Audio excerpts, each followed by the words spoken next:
tell you. I play it by ear. Yeah. Libitum. All right. You need. Naturally, you need fresh garlic. What's that? This. Oh. You need chopped onions. It'll save you a lot of time. Where are they? Crazy. How much do you need? I got two. I have 2 bags here. Okay. Two bags here for 3 pounds of meat. Okay. We don't put all the onions in the gravy. We put 3/4 of a bag with the meatballs that we have. And so you're gonna mix that in the meat eventually? I'm going to go through this slowly because. Okay. Let's just go through the ingredients we're gonna need first. Okay. Let's call every one of these off. All right. Okay. You need rosemary. What is she doing here? I don't know. She's in the bottle. Oh, all right. Bay leaves. All right.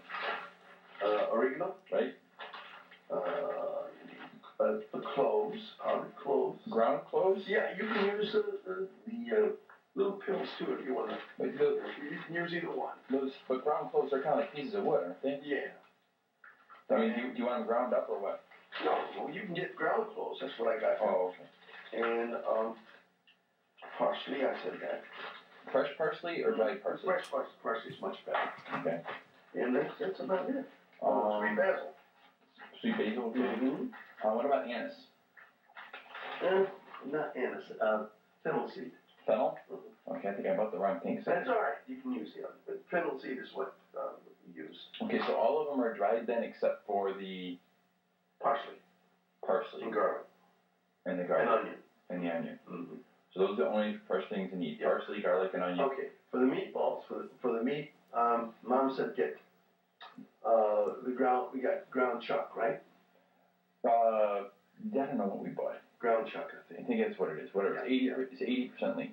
Yeah. If it's much leaner, you said it falls apart, right? Yeah. Some grease makes it taste better. All right. Yeah. This is not the diet meatballs, right? We're gonna fry them. Yeah, we're gonna fry them. We're gonna make it taste good. In olive oil. All right. Yeah, sure. All right. And so I see we have bread over here. Yeah. I'll tell you this recipe. The recipe is so you know what to do when you're making your meatballs. This is for the meatballs. Yeah. Right. You put 2 slices of bread per pound of meat. 2 slices of bread. You wet your bread, dampen your bread, and you squash it up real good. And you put that in with the meat. And you put 2 eggs per pound. Also, break up 2 eggs. Per pound of meat. Okay. Like I've got 3 pounds of meat, so we're gonna have 6 slices of bread and 6 eggs. right. Okay. No. In this case, we got 4. I think she got 4 pounds. So Okay. it's 8 and 8. Okay. And that's basically what you do. You use that's what we got 2 big cans of tomato paste, Yeah. 2 cans of tomatoes. Well, now tell me what we're making a kind of a relatively big amount here for us. How many cans of the little stuff do you normally need? Now the little ones are these little teeny cans here, right? No, I just go ahead and save time. Tomato paste. So that's just the regular can size of tomato paste. This is the large.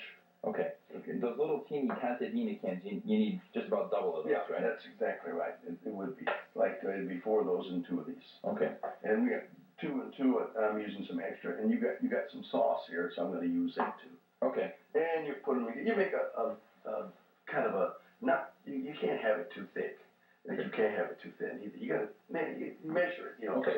You play it by ear, Paul. You can't.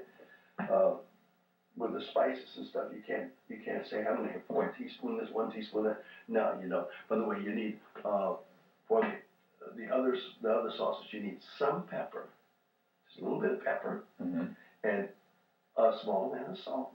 Okay. Now you can overdo the salt because if you ever put any cheese in it, the cheese has got some salt in it too. It'll be too salty. Okay. So you just take it easy on the salt. All right. And salt, and you put approximately. This is kind of important. What? 2 teaspoons of sugar in the whole thing. And that's In the whole thing. okay. In the sauce. All right. I'm with you. Yeah. Because that takes that acid from the tomatoes that blends it in. Okay. All right. So now I just want to go back to one thing. 2 of these big mambos right here, and 2 of these is really all we need. Two of the paste and 2 of the cans of tomatoes. Each can of these, you put a can of water with it. Okay. with the tomato paste. Okay. Can of water. How long is it? So now we've made our sauce. We put the spices in amounts that we will discuss. Yeah. And we made meatballs. Before you put any raw meat or anything, and you're not going to do that anyway. But before you do anything like that, with just the tomato sauce, you got to taste it. You put start with maybe a teaspoon of rosemary, a teaspoon of not a teaspoon. Some of the spices are stronger than the other. I wouldn't put a teaspoon of cloves in there. No, you just put a dash of cloves. Okay. You know, a dash of cloves, not a teaspoon, but a teaspoon. You put a teaspoon of rosemary, okay. a teaspoon of oregano, okay. A teaspoon of everything. And I would, with this amount, I put 4 bay leaves in. Okay. So let's. How long is this going to simmer then? It's going to simmer. Yeah. Well, it's going to simmer totally about 3 hours before it's eatable. Yeah. Okay. And because we're going to put the meatballs in there. All right, step by step then. Generally, step by step. First, you make the meatballs, right? Or you make the sauce. No, you make the sauce first. Get the sauce good and hot. Okay. And then you put your meatballs. Once you already get the sauce. And you brown the meatballs, and once the sauce is hot, then as you roll your meatballs, and you get them totally rolled and stuff like that. Then as you roll one, you put it in with the gravy, and it's cooking already. After it's brown. After you've already fried them. Yeah. Okay. All right. Let's go ahead and set up, and we'll start. All right. Turn that thing off now. So